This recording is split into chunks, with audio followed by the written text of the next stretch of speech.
What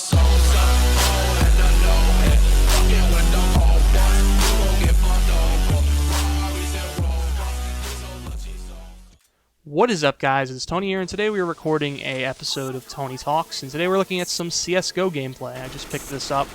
Literally played 2 games. First game I got this, second game I pretty much was doing terrible, so I chose to use this recording. It's pretty entertaining. It's not like the best gameplay in the world, but I thought it was pretty entertaining. I'm sure you guys will enjoy it. And it's only 6 minutes long, so we got a quick little commentary here. So for those guys who like short videos, you're welcome. And yeah, so today we're talking about a topic that a lot of people probably want to hear me address, and it's basically what's been going on in the comments of all of my gaming computer build videos.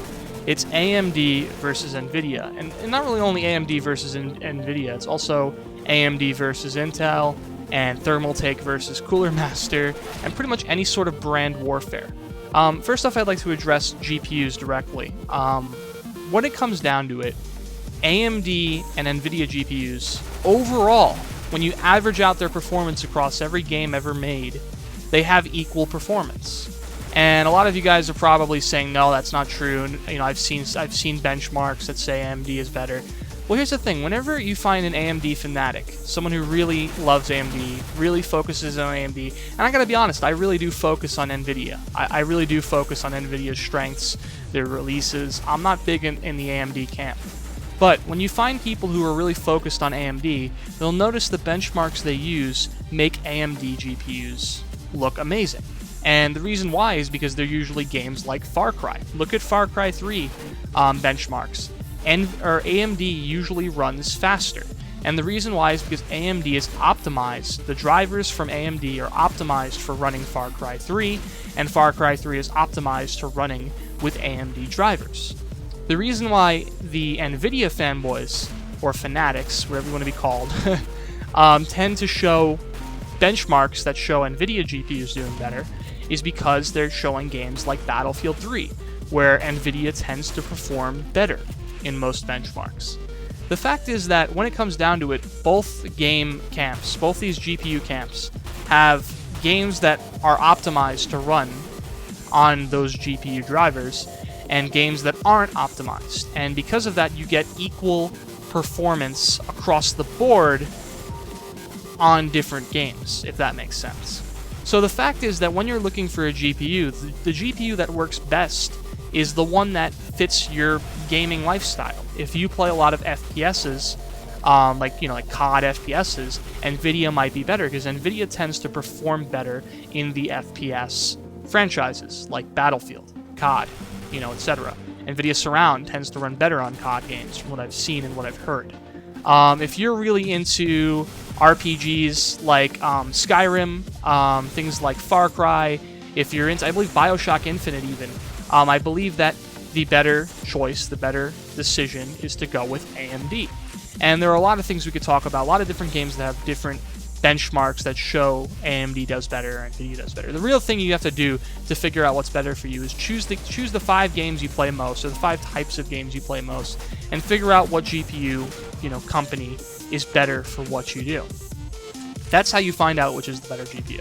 It's not about overall which one's better, it's about what is better for you. And you probably hear that a lot about a lot of things, like phones, for example. What phone is better for you? But it's just the truth. Technology is always made to fit different purposes. You can't make a phone that covers the business, the consumer, the casual, and the old, old person who doesn't know anything about phones. You can't cover every one of those franchises with one phone OS.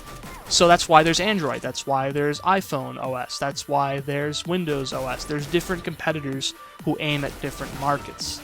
And that's just how it is with pretty much everything you see in the technology community. So you guys got to realize that when it comes down to it, the reason why I'm choosing a lot of Nvidia parts is because I'm comfortable with Nvidia. Because Nvidia works better on the games I play, and because I'm more familiar with Nvidia parts. And in the future, and you guys may have noticed last Friday, I did do an AMD build, and I plan on doing more AMD builds in the future. The reason why I never did it before is because I didn't want to screw you guys over. I didn't know anything about AMD parts, so why would I make a video acting like I do? I think it's irresponsible, it's wrong to do, so that's why I didn't do it. But I decided to take the time to do a little bit more research, learn a bit more about AMD parts, because I feel that my series, Gaming Computer Builds, is becoming more popular, and I feel that there's a lot of people who do enjoy the videos but want to see more AMD builds, so it seemed like the right thing to do to research AMD parts and make more of those videos in the future. So now, in the future, you will see more AMD parts incorporated. You'll see more diversity in the different types of brands I use.